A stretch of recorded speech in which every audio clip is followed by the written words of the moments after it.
como pode um continente com ouro, petróleo, diamantes, solo fértil e uma juventude cheia de sonhos também ser o cenário de algumas das piores condições de vida do planeta? Como é possível que a Terra mais rica em recursos naturais ainda veja seus filhos cruzando oceanos em busca de uma sobrevivência que aqui deveria ser garantida? O que deu errado com a África? Será que tudo isso é apenas culpa dos líderes locais, como muitos repetem? Ou existe algo mais profundo, mais antigo e mais bem arquitetado por trás das bandeiras estrangeiras, dos acordos bilaterais e das alianças que, em vez de fortalecer, afundam ainda mais o povo? A verdade é dura, mas precisa ser dita. Grande parte das chamadas ajudas internacionais foram, na prática, disfarces bem elaborados de dominação, presentes envenenados, pactos que beneficiaram elites, mas nunca chegaram à base. E o mais trágico é que isso não começou agora. Essa lógica atravessa décadas. Desde as independências formais até hoje, o enredo se repete. Países africanos se ajoelham diante de potências globais, negociam com mãos atadas e saem com a ilusão de progresso, enquanto a realidade no chão permanece a mesma, ou pior. É urgente romper esse ciclo. Não se trata de negar alianças, mas de questionar a quem elas realmente servem. Se fossem parcerias honestas, por que os índices de pobreza, desemprego e migração só aumentam? Por que nossos recursos são extraídos às toneladas, mas nossas escolas continuam sem carteiras e nossos hospitais sem remédios? Por que o continente que alimenta o mundo ainda não consegue alimentar sua própria gente? Este vídeo é um convite, não ao rancor, mas à lucidez. Vamos olhar para a história com coragem, desconstruir os discursos prontos, expor o que foi maquiado por décadas, porque só entendendo os mecanismos que nos trouxeram até aqui é que seremos capazes de construir uma nova rota, onde a soberania africana não seja apenas um slogan, mas um projeto de verdade. Se você sente que algo está errado com a forma como o destino da África vem sendo conduzido, se você acredita que é hora de resgatar nossa dignidade, questionar os caminhos tomados e pensar em soluções concretas, então esse vídeo é para você. Curta, comente e se inscreva. Aqui, cada palavra é pensada como um ato de resistência. E se quiser se aprofundar ainda mais nessa reflexão, o livro que está na descrição não é apenas uma leitura, é uma ferramenta de combate, um mapa de consciência africana. Porque enquanto houver memória, haverá luta. E enquanto houver luta, haverá esperança. Quando os tambores da independência começaram a ecoar pelos cantos da África, na década de 1960, o mundo assistiu com uma mistura de inquietação e interesse. Muitas nações africanas, recém-libertas das garras coloniais, sonhavam com soberania real, desenvolvimento próprio e autodeterminação. Mas como em todo jogo de poder, a liberdade formal era só o começo e não significava, de fato, independência. Foi nesse exato momento que começaram a surgir os amigos da África. Não com armas visíveis, mas com contratos. Não com correntes, mas com cifras. E atrás de cada proposta de ajuda havia um preço. Um preço silencioso, mas profundo. Os Estados Unidos chegaram oferecendo investimentos e programas de desenvolvimento. Em troca, bases militares, alinhamento político, influência cultural. A França, que nunca aceitou de fato perder suas colônias, criou um sistema monetário conhecido como franco CFA, que ainda hoje prende 14 países africanos a uma dependência financeira e simbólica. Mesmo após a retirada das bandeiras coloniais, continuou ditando políticas, interferindo em eleições e mantendo tropas estacionadas em pontos estratégicos. A Inglaterra seguiu a lógica semelhante, mantendo influência através de acordos econômicos e instituições bancárias. Depois veio a Guerra Fria, e com ela, a promessa de alianças mais ideológicas. A União Soviética ofereceu apoio militar e técnico, treinando líderes, apoiando movimentos de libertação, fornecendo armas. Mas mesmo ali, não havia neutralidade. A disputa entre Oriente e Ocidente transformou o continente africano num campo de batalha indireta, um tabuleiro de xadrez onde o povo, mais uma vez, era o peão.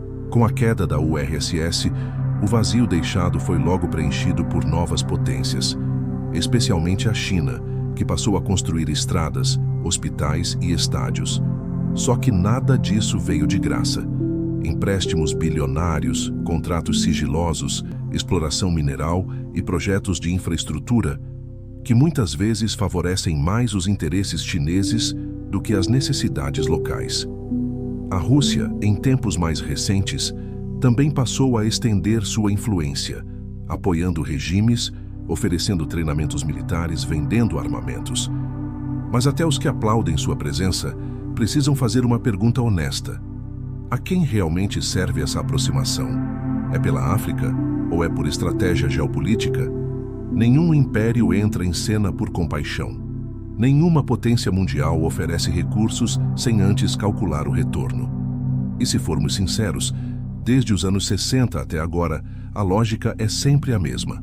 Oferecer ajuda que parece generosa, mas que amarra. Empréstimos com juros impagáveis, parcerias assimétricas, exploração de minérios valiosos em troca de migalhas. Em muitos lugares, empresas estrangeiras extraem petróleo, ouro, urânio, e em volta das minas, populações vivem sem água potável, sem escola, sem hospital. O sistema é elegante, moderno, tecnocrático, mas a essência é antiga. É dominação com luvas, é exploração com sorriso, é dependência disfarçada de cooperação. E pior, muitos líderes africanos, ao invés de questionar, se adaptaram ao jogo. Preferiram o conforto de manter o poder do que o sacrifício de reconstruir um novo caminho. E o povo continua sonhando com o que deveria ser básico. Enquanto líderes africanos sobem em palanques para discursar sobre soberania, o povo africano caminha em silêncio, para longe. Jovens atravessam desertos, embarcam em barcos precários, desafiam o Mediterrâneo, não em busca de aventura, mas de dignidade. Porque, apesar da independência proclamada há mais de meio século, a realidade que os cerca ainda é de miséria, desemprego, instabilidade e desesperança. O mais triste é que não estamos falando de um continente pobre. Estamos falando de um povo empobrecido por um sistema que nunca foi feito para ele vencer. Pense bem, como é possível que em países com minas de ouro, diamantes e petróleo, crianças ainda morram por falta de alimentação básica? Como é que terras tão férteis convivem com a fome? Como é que nações com tanto potencial produtivo importam até o arroz que consomem? É porque, no fundo, nada mudou de verdade. Os colonizadores foram embora fisicamente, mas deixaram estruturas, contratos e sistemas inteiros desenhados para manter a África submissa. Mudou a bandeira, mudou o hino, mas o controle permanece, agora com outro nome e outro sotaque. Enquanto os políticos viajam para pedir ajuda, o povo viaja para fugir da miséria. E a ajuda que se pede raramente é pensada para transformar estruturalmente o país. São pacotes de empréstimos, programas de cooperação, treinamentos oferecidos por ex-colonizadores que nunca abriram mão do lucro. E assim se perpetua o ciclo. Líderes que governam sob pressão externa, economias moldadas para exportar matéria-prima barata e importar produtos caros. E um povo que continua marginalizado dentro de sua própria casa. A frustração cresce principalmente entre os jovens. Eles estudam, mas a escola não ensina a pensar criticamente. Eles observam, mas não têm ferramentas para interpretar o jogo geopolítico. Muitos se decepcionam com a política e acabam se afastando dela, como se fosse algo sujo, inalcançável. E essa distância é estratégica, porque um povo que não entende seu poder político é mais fácil de manipular, de dividir, de manter sob controle. Enquanto isso, a idolatria a líderes carismáticos substitui o debate profundo. Muitos seguem figuras como se fossem salvadores, não porque acreditam nas ideias, mas porque estão sedentos por esperança. Mas esperança sem consciência é facilmente capturada. E sem uma ruptura na forma de pensar, o continente continuará trocando colonizadores, sem nunca se libertar.